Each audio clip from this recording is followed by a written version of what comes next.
Hey everybody, it's Justice for Comics. It is Wednesday, New Comic Book Day. Wanted to highlight a few books. I went to my local comic book shop and picked up the very last issue of The Walking Dead, number 193. Yeah, I mean, I like that it's a little thicker. I think it's like a 72-page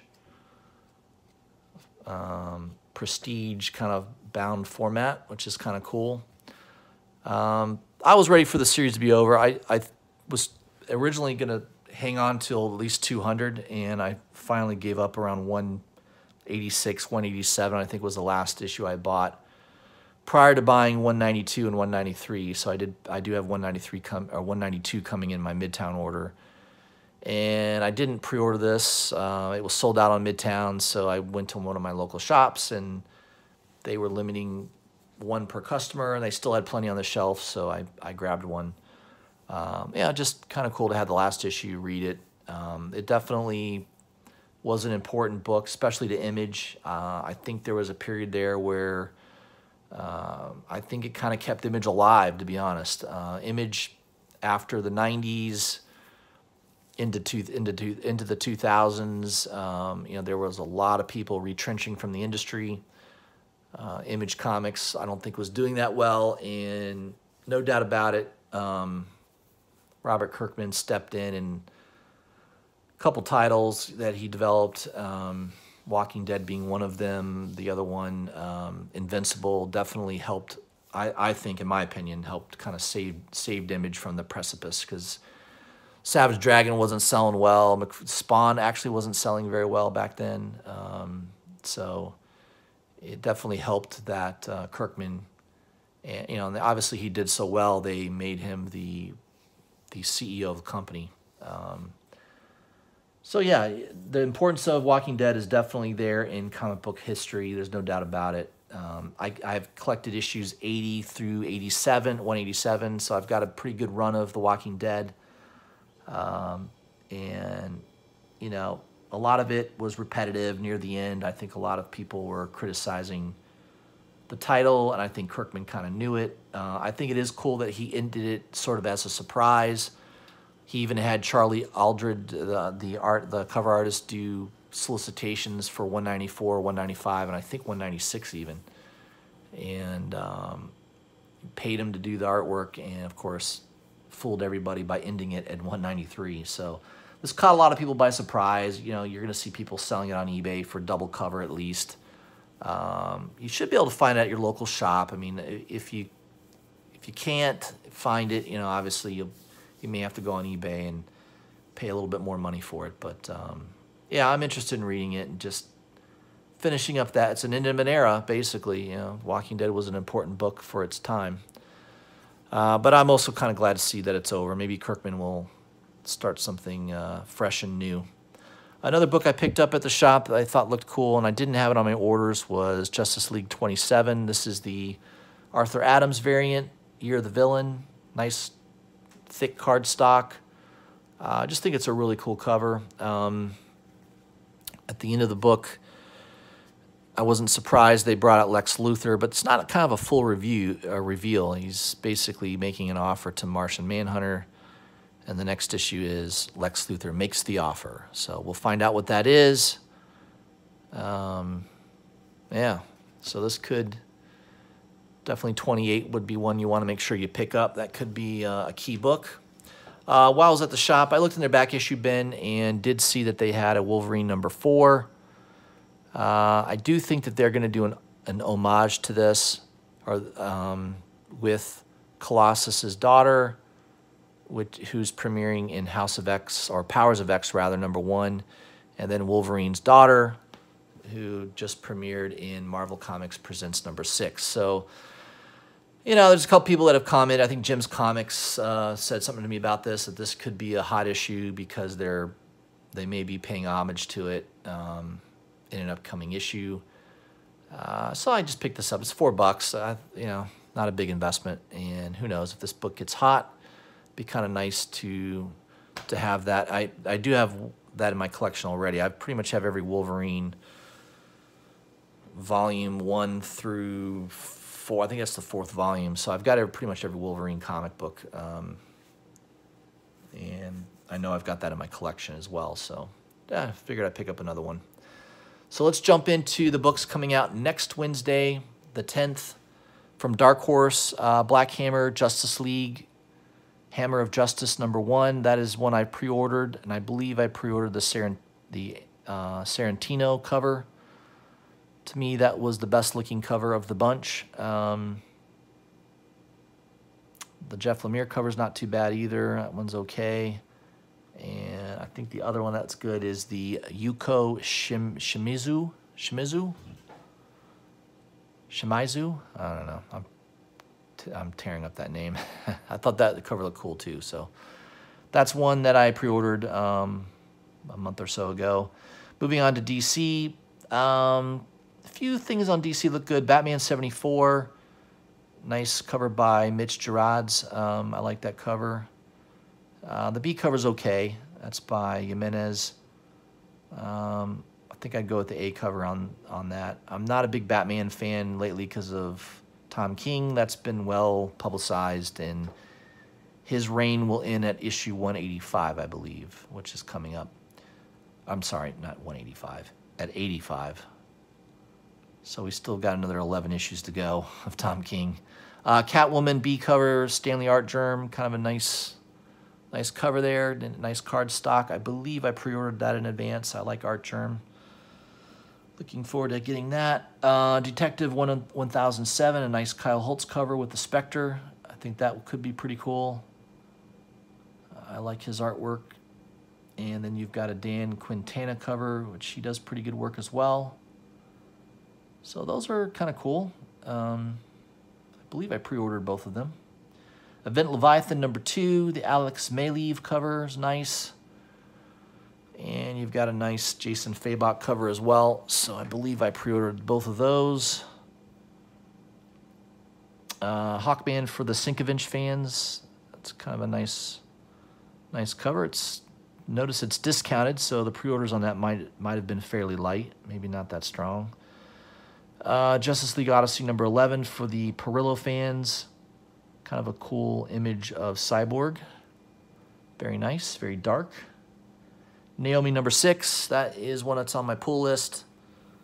I don't believe this is I don't know if this is the last issue. I think it's either 6 or 7. I'm sure somebody will say in the comments. I thought it was 6, but maybe 7 is the last issue. Red Hood and the Outlaws #30, or in Red Hood Outlaw rather, #36. The B cover by Putri, very nice. She does very nice work. I like Putri, so that's one I think I pre-ordered. Nice cover on Supergirl #32 by Carrie Andrews, Brainiac. That's on a nice thick cardstock cover as well. Superman #13, A cover by Ivan Rice is nice. And for the Adam Hughes fans, I don't like that. I think Hughes does good work, but that one just seems a little generic to me. I don't know. Seems like he dialed that one in my opinion. Wonder Woman #74, the Ginny Frizzon cover is nice. I like the kind of the background as well, kind of blended in. That's kind of a cool looking cover. I think that does it for DC. Dynamite Entertainment. I didn't really see anything there that looked that interesting other than I think there was the Xena Warrior Princess #4. That cover's kind of cool. By Rachel Stott, a version of it. So there's a version in a trade dress. The version looks pretty cool, $17. I'm not a fan of Xena Warrior Princess, so I'll probably pass on that. Moving on to Image. Reaver #1, first issue. That could be good. It's sort of a fantasy Game of Thrones type of feel to it. Limiting 1 per customer, so we'll see if that's any good. Unearthed #1 is another new issue, #1. I don't know much about it other than Kyle Bunn's doing, looks like partial writing on that. He writes a ton of stuff, Colin Bunn. So that could be good. I don't know. I'll kind of wait to see if I hear any buzz about it first before purchasing. Marvel, there wasn't a ton on Marvel that I thought was that interesting this week.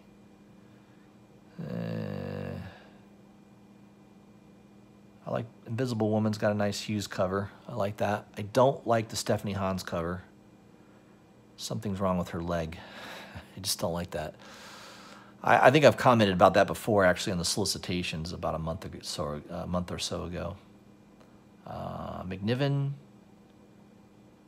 kind of a nice McNiven cover. I'm not really into Invisible Woman. I don't generally like Mark Waid's writing, so unless I hear something that fantastic about it, I'm probably going to pass on that.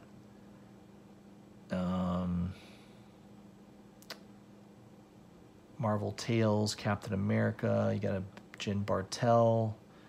Some of her covers have gotten pretty hot. There's a Virgin. That's not Jen Bartel, though. I don't know. That looks like a Jack Kirby. I don't know if that's not Kirby. I don't know what that is. This is supposed to be the version of that, so I think something's, or maybe, I don't know. Something's screwed up here. I'm pretty sure this is not a Jim Bartel cover. It doesn't look like her artwork, but I could be wrong about that. Miles Morales, number 8. Miles Morales has been pretty good lately. I picked up 6 and 7. I liked it, so this might be something I'll continue with for a little while. Savage Sword of Conan, I don't believe I have that on my pull list. I think I might have just bought the first 5 issues of Savage Sword of Conan, so yeah, there's just so much to buy these days. You gotta somewhat be limiting.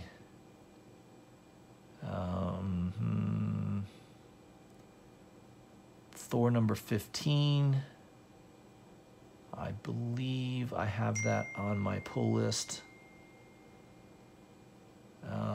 The cover is classified, so that may be one that you want to make sure you get. I don't know, maybe it'll be something revealing on that cover. That's why they don't show it. So there could be something going on in Thor number 15. Jason Aaron does a good job, I think, overall on that title. Venom number 16. There's the A cover by Casera. I know that there's also a San Diego Comic-Con version of that at the con, which is upcoming. And then you've got the Carnageized cover by Ron Lim, which is kind of cool.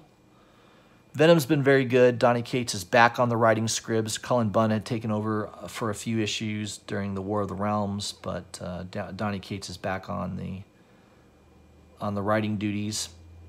Obviously, there's something going on with War of the Realms because they're blacking out and saying classified on the cover. So War of the Realms Omega number 1, the David Yardin variant cover, that might be worth getting, perhaps.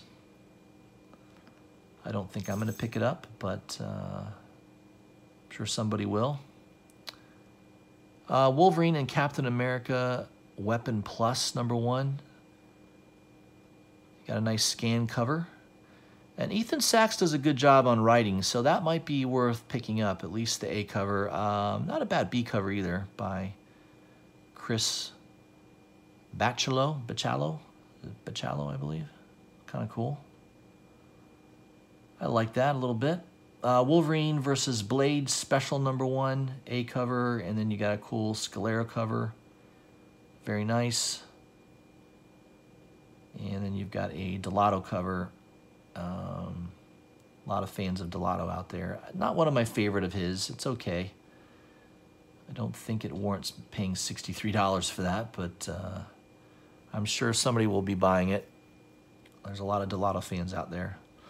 Moving on to the Independents. There wasn't much on the Independents that I saw that was interesting.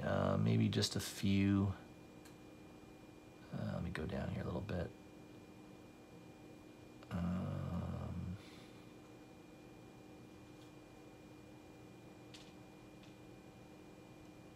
I did pick up the first couple issues of Orphan Age. I don't know if I'm going to continue with that or not. I think I just bought the first 2 issues. I'm going to wait and see on that a little bit. Punchline I discontinued buying. I don't know, I kind of lost interest in it. I think the art in it is pretty good, but the story didn't really keep me riveted. The Source number 4 has been very good. So if you want a really good comic book to read by Scout Comics, definitely put The Source on your list. The earlier issues 1 and 2 definitely sold out quick. Number 3, I believe, sold out eventually. So far, number 4 is available. You shouldn't have any problem picking these up. I don't think these are going to sell out, although the print run on these is pretty low. But I definitely have that on my pull list. I think it goes down quite a bit until we see something else. A lot of these are not showing the cover. Watch Dogs number 1 is a new title by Titan. Kind of a cool A cover. The B cover sold out already, so that could be a hot title. Print run is probably pretty low. Titan Comics does usually pretty low print runs. I think that was it, guys. Yeah, hardcovers now in trade paperback. So that's kind of what I had to show for the week. Comic books coming out for July 10th. Next week, I may not be doing any videos. I'm going to be on vacation up in the mountains of North Carolina, getting away from the heat of Tampa, Florida. It gets very hot in the summertime here, and a lot of people are doing what I do, which is let's try to find someplace cooler. So I'm going somewhere up in the mountains where it's in the 70s during the day instead of 90s. So hopefully it'll be a nice vacation just for a week, but I'll be back the week after. I'll be bringing my laptop with me, so I may throw in a video here and there if there's some downtime, but I'm not planning on it. If you guys haven't already, please subscribe to my channel, hit the bell for notifications, and leave me a comment. Let me know what you think of this video and the things discussed. I'll also have a video out tomorrow, on Friday rather, highlighting the Hot 10 comics for the week. So look for that. And I've also been doing a second video on the top list by coverprice.com. So I get an email every week from them, and I might do a video on that as well. So it was pretty well received last time I did it, so might do another one and continue with that. So if you guys have a great 4th of July tomorrow, enjoy the fireworks. If you have the day off, enjoy time with family. And I'll see you guys back on Friday. Happy 4th, everybody.